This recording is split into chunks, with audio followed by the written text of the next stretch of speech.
estos días el tema ha estado en danza y por supuesto uno no hace más que reflexionar y ponerse a revisar cosas que ha escrito y cosas que ha leído.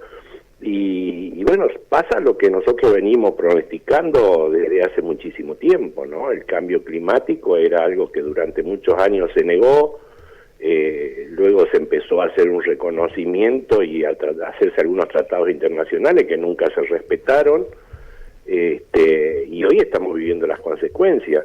El problema que está atravesando Misiones en particular está directamente relacionado con esa problemática que es mucho más amplia. Por eso es muy difícil tomar esto como una cuestión de la provincia. Este es un problema que viene arrastrándose y del cual estamos viviendo ahora parte de esas consecuencias, ¿no?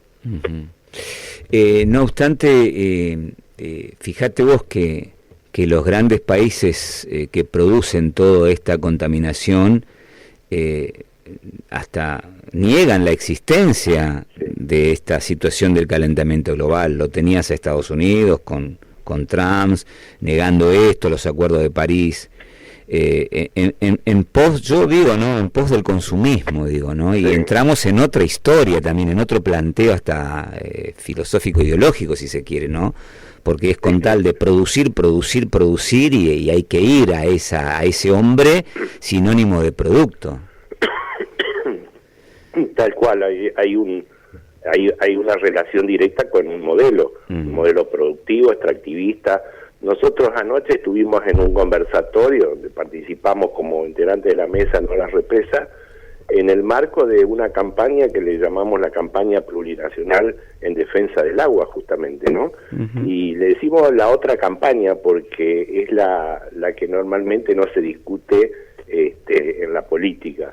Y está directamente relacionada con este modelo extractivista basado en el consumo exacerbado de lo que sea, y con este mensaje de la necesidad de crecer en forma indefinida y que profundiza ese modelo, ¿no?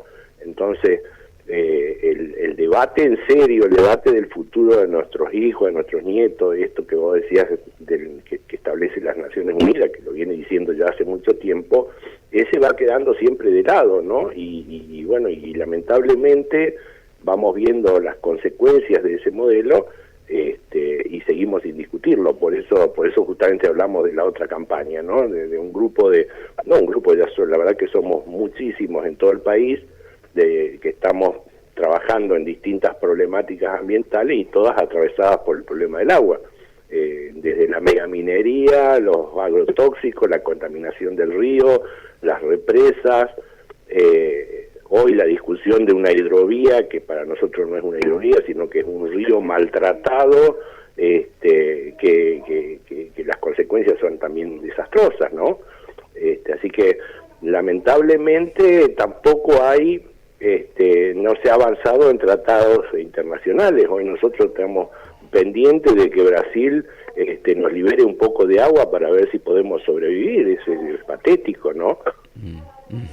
Sí, obviamente estaba mirando un poco el tema de cómo están las presas en el lado de la cuenca del Paraná, del río Iguazú, y uno se imagina lo que es llenar el embalse de Itaipú, ¿no? Uno hacerse el trabajo mental de pensar de lo que es llenar toda esa presa de agua que te deja para abajo sin ninguna gota, digamos, ¿no? Sumado a la escasez de la sequía, que también es un tema que es lo que estás abordando vos, que se da por este cambio climático. Sí, totalmente. A esto se le debe sumar todo lo que hemos hecho en la cuenca del río, ¿no? Pues no son solamente las represas. A ver, el Chaco, lo que es la parte de la selva seca, que se le llama lo que es la zona del impenetrable, ha sido desforestado en una proporción aproximada a la superficie de 7 veces la provincia de Misiones, ¿no?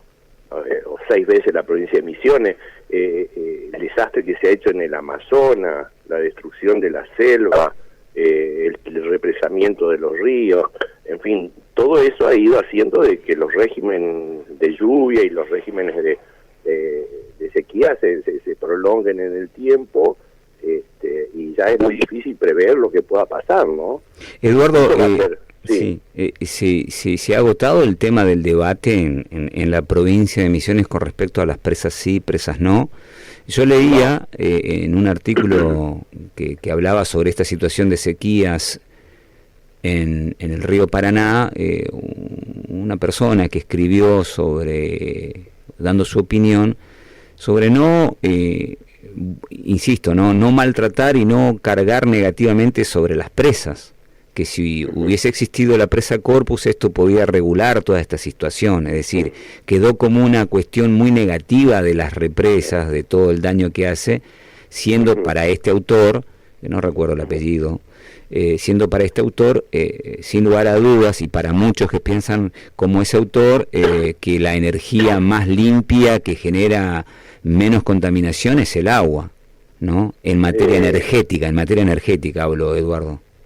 Sí, totalmente, pero a ver, justamente por eso hoy tenemos una ley, la Ley de Energías Renovables, que establece que las represas que se pueden considerar como renovables son aquellas que no superan las 60, 50 megavatios de potencia, o sea, las mega represas, hoy ya las leyes internacionales las descartan como generadoras de energía renovable. Uh-huh. El daño que han generado la cantidad de represas que hay en la cuenca del río Paraná y Uruguay, estamos viendo las consecuencias. Uh-huh. Sí. A ver, Corpus podría haber retenido un poco más de agua, pero cuando se termina el agua, como vos decías, tenés que llenar Itaipú, tenés que llenar las 60 represas que tiene Brasil en la cuenca del río Uruguay, tenés que rellenar Yacyretá, tenés que llenar... es lógico que en algún momento te va a faltar, porque nos estamos olvidando que esa lluvia también son las que proveen de agua al acuífero, son las que proveen de agua a los humedales, a los arroyos, a las vertientes.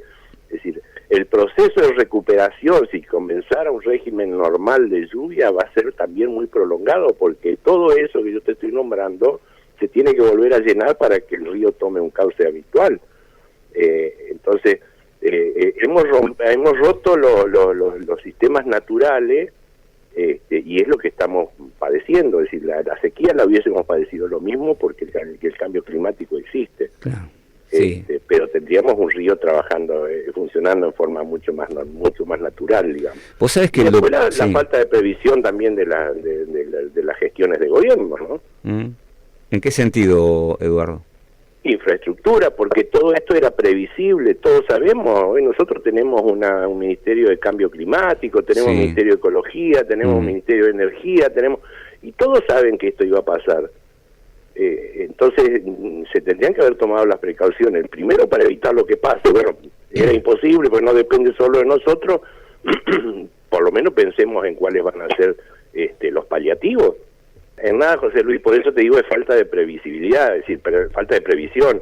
Esto, si lo vamos a solucionar el día que nos falta agua y vamos, Brasil, largame agua, y no, va a ser muy difícil. Nosotros no tenemos tratados internacionales, no tenemos tratados binacionales o de la región en cuanto al funcionamiento del río. Nunca lo hemos tenido, por desidia o por falta de previsión o por lo que sea, pero nosotros no tenemos ningún tipo de acuerdo preliminar sobre ríos internacionales. Esto hace aproximadamente 15 años, 20 años que las Naciones Unidas recomendaba a los países hacer tratados internacionales por los ríos internacionales.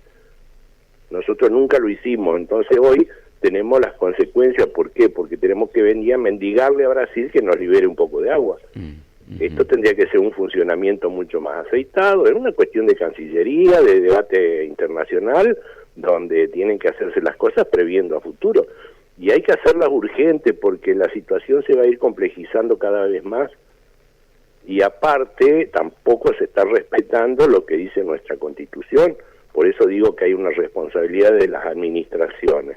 La Constitución dice que el agua es un derecho humano, tanto el agua como su saneamiento, lo establece la misma Constitución, es decir, se están violando derechos fundamentales como es el acceso al agua. En este caso, Iguazú sería un ejemplo claro de la violación constitucional al acceso al agua, digamos, ¿no? Lo que está pasando en Iguazú es dramático. Para él, hay que preguntar, yo le digo a los que tenemos agua, imagínense 2 semanas sin agua.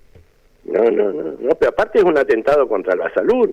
Es decir, la falta de agua, la falta de higiene, la falta de limpieza, la falta de tomar agua potable sana. Nos recomienda que tomemos 2 o 3 litros de agua por día y vos no tenés ni siquiera para utilizar no sé, para un mate. Entonces, es realmente dramático y no se están tomando en la dimensión exacta de cuál es el problema, ¿no?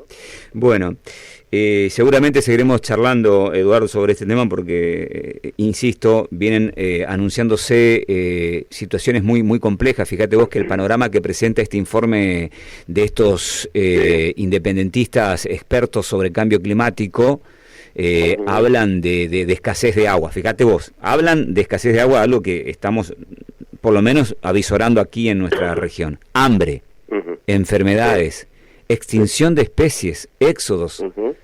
Están hablando de una nueva forma de existencia. Sí.